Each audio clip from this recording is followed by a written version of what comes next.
राधे राधे सांग मैंने कौन आपण मैंने भी पिलादिने मो भाया नड़िया मिठाई दे भाई मानक राखी बांधुले। चलतु आज राखी पूर्णिमा उपलक्षे से ही पिलादिनर सुआदिया नड़िया मिठा घर बनइबा।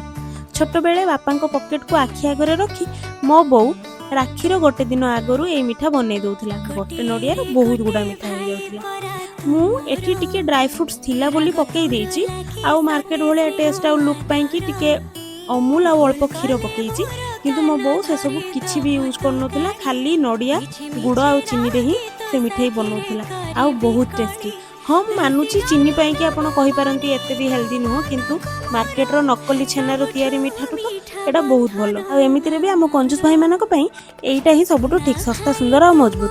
तांको पई एते दामिकिया मिठा आनिबा किछि दरकार नै। जदि रेसिपीटी आपनको भल लागिछि निश्चित ट्राई करंतो कमेंट रे जणांतो केमिति लागिला।